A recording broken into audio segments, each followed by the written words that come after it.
Wife had an affair with my stepfather so she could get the $1 million mansion. Little did she know that it's my mansion. I'm in such a huge mess that I feel so embarrassed to even admit my situation. With embarrassment, I mean core humiliation. Yeah, how else do I say that my wife of 7 years is cheating on me with my stepdad? Yes, my wife effed my mother's husband. I'm 38M, married for 7 years to Celia, 38F. Our relationship has been very normal with our share of ups and downs. The downs were mostly because my wife felt I was too attached to my mom. Yeah, she called me mama's boy. Now, I'm not going to defend that because my mom is no longer alive. She passed away 2 years back. I'm glad that I was able to love her the way she deserved. She has single-handedly raised me and given me the best of everything she could and beyond her means. My mom was a single parent to me until 10 years ago until she met Andrew. Andrew was a divorcee in his early 50s when he married Mom. I don't know what my mom saw in Andrew that she married him after being single for 2 decades. Andrew was non-existent to me when Mom was here. I used to visit her twice a week, but my conversation with Andrew didn't go beyond formal greetings and a smile. I don't know why I was just not able to accept him as a father figure, but I never showed this to Mom. I was happy that she got a companion in her last days of life. And after her demise, there was no question of Andrew's existence in my life. I didn't even meet him after my mom's funeral, though he was still living in my mom's house. He became a matter of concern for me when I found him sitting with my wife with his arms wrapped around hers. It wasn't a friendly or elderly embrace. I didn't like the body language, or rather I should say their chemistry. It was also weird because of our family dynamics. Like I mentioned, I was never close to my stepdad, and neither was Celia close to him, so seeing such kind of comfort between them was very uncomfortable for me. I was in my car and they were sitting in a roadside cafe. I had left the office early that day to meet one of my old friends. The place where I saw them is far from my house and even my office. I usually don't go to that area.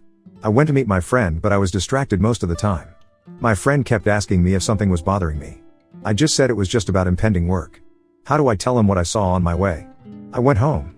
I didn't think but confronted Celia that I saw her with Andrew. She turned pale and was lost for words. Then she was like, "Yeah, I met him for lunch." I asked her why all of a sudden. She said she bumped into him and then he offered to have lunch together.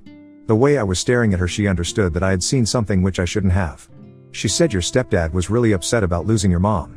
I was trying to console him. The poor old man is lonely and has no one to talk to. That's why he held my hands while expressing his grief. You see, I didn't tell her I saw him holding her hands. I saw him wrapping his arms around her. And the way they were talking, it didn't look like he was sad or mourning my mom. They were not laughing, but their body language was flirtatious. I didn't say anything, but I didn't buy her excuse. I decided to sleuth the matter by myself before any further confrontation.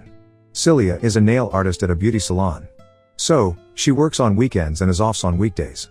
It was never a matter of concern between us until recently, when Celia used to be too occupied with her work. We were having quite regular fights on this matter and she was not giving time to our relationship.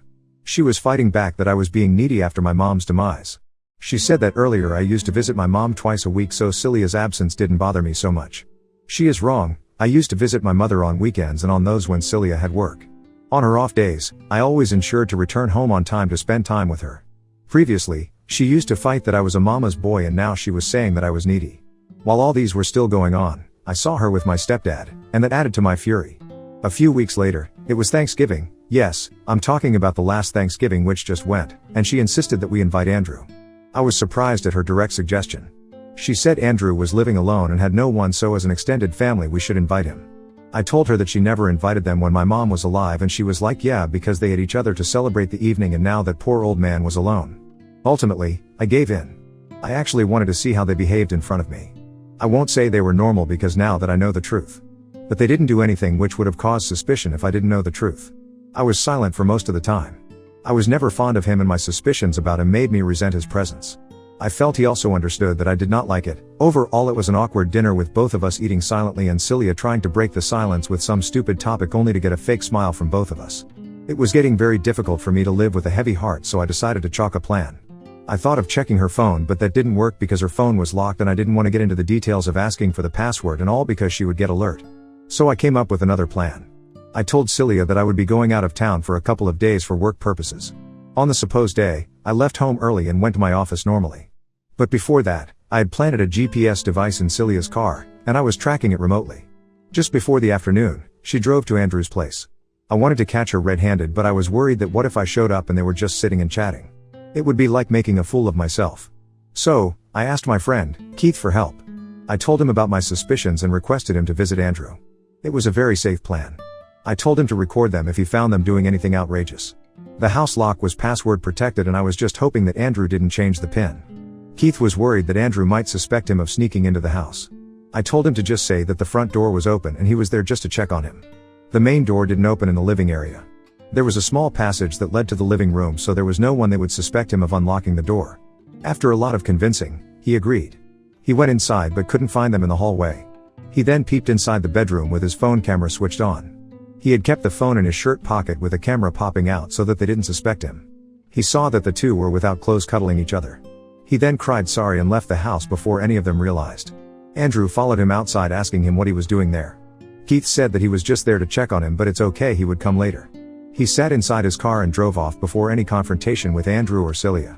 But I tell you, my friend is so stupid. Instead of opening the back camera, his front camera was open the whole time and nothing got recorded except Andrew and Celia yelling at Keith's sudden appearance. Anyway, I got the confirmation that I needed. I had already packed 2 sets of clothes and my toiletries before leaving the house that day, so I went to Keith's house. His wife was out of town at her parents' house, so he insisted that I stay with him until all this was sorted. Celia knows that Keith would have told me the truth. She messaged me asking when I would come home. I didn't reply. Yes, I ghosted her. She has been blowing my phone with her endless texts and calls. She thinks I'm out of town for work. It happened 4 days ago. I have contacted a lawyer virtually. I don't want to see her F-king face ever. I'll serve her with the divorce papers and get her evicted from my house. Update 1. It took 10 days for the lawyer to send the divorce papers. Celia was just not ready to sign the papers and wanted a discussion. My lawyer suggested that we go for an out-of-court settlement if possible because that would substantially reduce our time and money. See, I'm a sales guy with a regular job. I have a certain limit in funds that I spend on lawyers and also limited leaves to attend the court case. So I agreed to a meeting in the lawyer's presence. But when I went for the meeting, she insisted on having a private conversation with me. I resisted, but my lawyer asked me to go for it but not say or commit to anything which she demanded. He laid out a certain framework to keep my meeting within it. Like no touching, no hugging, no confessions and all. I felt disgusted at her presence. She tried to hug me but I pushed her away.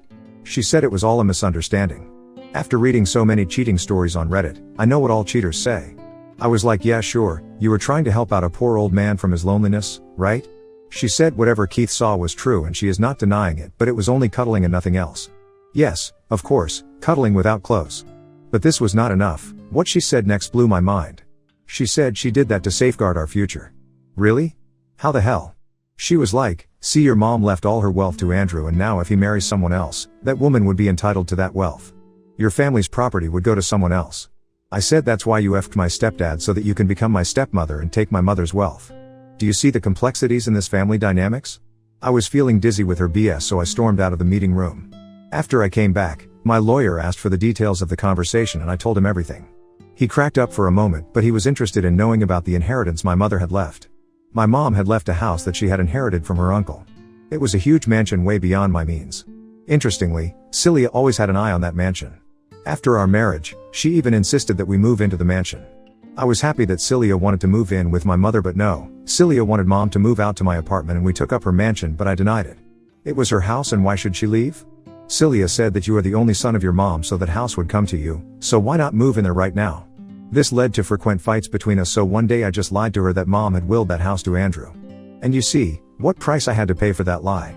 Celia went after my stepdad so that she could have the house. There was one more information that Celia didn't know. After mom's demise, I didn't transfer the ownership of the house to my name. I wanted Andrew to live there until he wanted to. By transferring it to my name, it would be like, he was living in my property and I'm sure he was not going to like it. Also, the name transfer is expensive and I was running short of money during that time. So I let it be. And glad I did not transfer it because Celia would have been entitled to half of the property during our divorce. Or probably she wouldn't have effed Andrew in that case, I don't know. But a cheater is always a cheater in any situation. Yeah, my mom had willed that house to me, but Celia didn't know that. Celia wanted me to have second thoughts about the divorce. She said that she would soon lure Andrew to gift her that house. And if I don't divorce her, the mansion would be ours.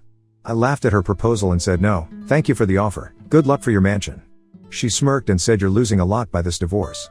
I smiled and said I don't give a FCK. I don't know if she was really that dumb always or if was she just acting to save her ass from the humiliation, but I don't care. Celia knew that I had no substantial wealth except for the savings in our joint account, which was split and divided between us. I'm feeling so relieved after the divorce was finalized. Any moment if Celia got to know the truth about the ownership of the mansion, she would have never divorced me, and I cannot share my mom's inheritance with that WHRE. Celia dug her grave by confessing her intentions behind dating Andrew. Because I was going to use that against her to drive Andrew away from her life. I saw Andrew picking her up from the court and assisting her with all legal matters during our divorce. I was just waiting for the divorce to be over to burst her bubble and then see her reaction. Now that it is done, the next I'm going to do is destroy my love, Celia. Update 2. After my divorce was finalized, I texted the details of Celia's confession to Andrew. He was like, "You know that your mom has willed this mansion to you?" I said, "Yeah, I have her will, but Celia doesn't know, and she is going to ask you to give the mansion to her." I was not doing any good service to him by revealing the truth. I just wanted to burst Celia's bubble. The poor girl was dreaming of having my mom's mansion. Andrew told me that of late Celia was indirectly asking him regarding his will and who was going to get his inheritance, but he never understood her intentions because he didn't have any wealth to his name. I didn't want to have any bro code with Andrew, so I left the conversation in that note. After a while, I got a call from Celia. Usually, I wouldn't have responded to it, but this time I did because I knew what it was about. She was yelling from the other end, "Why didn't you tell me that your mother had willed the house to your name? I was elking this old man's ass, quite literally, to safeguard your property, and you $1 destroyed me instead." I was just laughing at her abuses because it was coming out from a place of hurt. I said, "Thank you so much and good luck with your elking game." I hung up the call and blocked her. A few days later, she called me again from an unknown number, maybe from her friends or colleagues. She told me that Andrew had broken up with her. Somehow he got to know that she was with him just for the inheritance, and now when the truth came out, he dumped her. He called her a greedy WHRE. She was abusing him and said she was trying to help him cope with the loneliness, yet he turned against her. I don't know why she was still trying to pose herself as a pious woman when her truth had already come out. I sarcastically replied that yes, UFCK everyone selflessly and only for the other's good, you have no underlying intention. She said she was with Andrew for my sake so that she could get the mansion for me, and now she is saying that she was trying to help Andrew cope with the loss and loneliness. Wow. Such a pure soul she was. She didn't give up there. She tried all means to contact me, pleading with me, sometimes gaslighting me to get back together. She showed up at my house, my office, and even at some of the regular public places I went. Yeah, it's so unbelievable that she showed up at my gym and tried to corner me to speak to her. It was a hell lot of nightmare, but I ignored her as if she was just a stranger to me. Technically, she was a stranger because our divorce was over.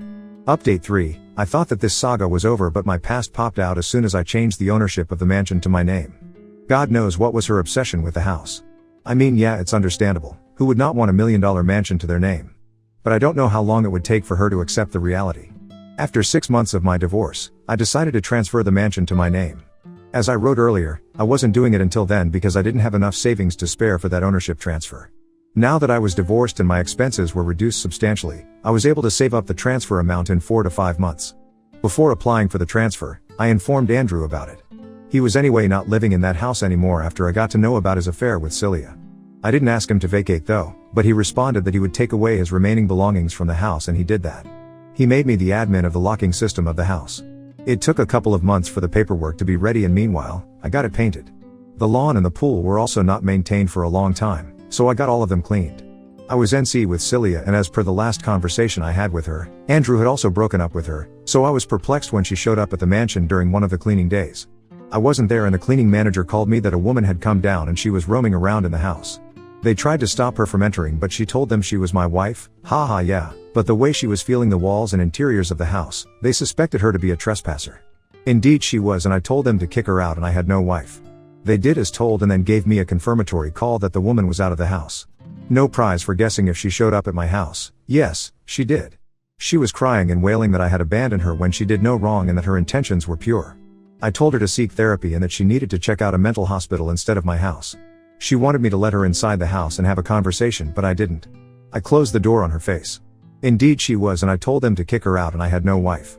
They did as told and then gave me a confirmatory call that the woman was out of the house. No prize for guessing if she showed up at my house. Yes, she did. She was crying and wailing that I had abandoned her when she did no wrong and that her intentions were pure. I told her to seek therapy and that she needed to check out a mental hospital instead of my house. She wanted me to let her inside the house and have a conversation, but I didn't. I closed the door on her face. I have also taken a restraining order against Celia on my mansion property. The chances of her sneaking into that place or vandalizing it were low because she had not been violent yet. Still, I didn't trust her, and I had to do this to safeguard the interest of the new tenants of that house. I don't want Celia to trouble them unnecessarily. It has been smooth until now, and I hope I don't have to make any further updates on this thread. I want Celia's chapter to end so that I can move on with my life. Now on to the next story. Story 2. Hooked up with a random girl on Tinder, turned out to be my professor's wife. I am a typical university student just trying to get through finals week. Tonight, after a very stressful day of exams and studying for my ancient literature class, I decided to casually scroll Tinder. It had been a while and I just needed to de-stress. Little did I know, this would cause me more stress than I could have possibly imagined. I swiped right on a girl who was less than a mile away. She was 25, a little older than me, but she was super hot and she seemed into me, so I went with it. She invited me over to her apartment, and she said that she had to go in 20 minutes, so make it fast. Needless to say, we got straight to business, but about 3 minutes after we began, we heard the front door open. She told me to stop, so I stopped and we listened. The footsteps came in our direction and I got pretty scared. I expected it would be like when my parents caught me a few years ago with my ex, and it would be embarrassment all around. Not at all. The ancient literature professor, who I absolutely despise, and whose test I was frantically studying for, walked into the room and froze. He saw her, gasped, and then saw my face. His face turned red, and he screamed, "Get the fuck out of my house." I'm pretty sure I lost some of my hearing from how loud he yelled. Anyways, I put my shorts on and ran back to my quad. Now, as I lay in bed, all I can think of is how my college professor saw me naked, not just naked but raw dogging his daughter without any clothes at all. He already didn't like me, and he is a very tough grader. So I already know that I'm going to absolutely bomb this final and destroy my GPA. I see him tomorrow at 11 a.m. Wish me luck and I'll update with what happens. Short update, because I have taken the exam but I still don't know what's going on. I'm going to star out all the personal info because this blew up a lot more than I wanted it to, and I'd rather not turn this into a school-wide scandal. I shuffled into class, praying that my life wasn't about to be ruined by this professor. Thankfully, the TA came into the room and said, "Due to a family emergency, Professor, name, will not be proctoring today's exam. He will email you back with your graded exam by the end of Saturday." Right after the TA said this, she started handing out the tests. When she came to me, she gave me this look and laughed before giving me the exam. I thought, great. Now the administration probably knows. Anyways, I took the test and actually, I think I did pretty well. As soon as I got out of the room, I checked my email, it's a habit, and Professor, name, had emailed me. Below is the email without the names. Op, name. Please meet my wife, myself, and the Dean of Academic Affairs in room, number, in the building tomorrow at 1 p.m. There, we will discuss our situation and how to proceed. Thank you in advance for your understanding and cooperation. Best, Professor, name. I don't know what to think. First of all, I didn't do anything wrong. I have no idea why his wife is getting involved, but there was verbal and written consent, and if I need to, I can use the Tinder DM history to prove it. Also, his daughter has an IUD, so there's no way that this is going to turn into a pregnancy. The main thing I'm worried about is how this will affect my relationship with my professors and the administration. I guess I'll update again, tomorrow after the meeting. Edit. Okay. After reading comments about it possibly being his wife, his reaction in the meeting makes a lot of sense. And she never said anything about her and his relationship. However, I still very much hope that's not what happened, and I just terrified him at the thought of being his future son-in-law. Update 1. You guys wanted an update, so here it is. Over the last couple hours, I have gone from being terrified of possibly getting sued to possibly becoming a school legend. Unfortunately, a few of my friends found my Reddit post, and because of the class name and my professor being absent, they know exactly what happened. Anyways, here's the update. Right after making the last post, I got an email saying that the meeting had been changed. Everyone involved was supposed to meet a little later in a noise-proof room. BC, they didn't want anyone else to hear or get involved. Anyways, we met at around 2:30, and the professor and the Dean of Academic Affairs sat across from me. Like many of you predicted, his wife, the person who I now know was the daughter that I hooked up with, walked in, with a ring this time. Luckily, she and the professor didn't try to make any claims, like assault or malicious intent. Surprisingly, the meeting was pretty quiet and simple. 2 other professors would evaluate the class exams instead of professor, name, to ensure fairness. Under the student handbook, the professor, if they have an issue with a student, is required to submit all of my previous exam/class materials to the administration for evaluation. Probably obvious, but the scheduling office will put me into another professor's class next semester. I know that the meeting went as well as it could, but my situation is far from perfect because my friends found the posts and have told a large portion of our friend group. Damn casual Tinder hookups.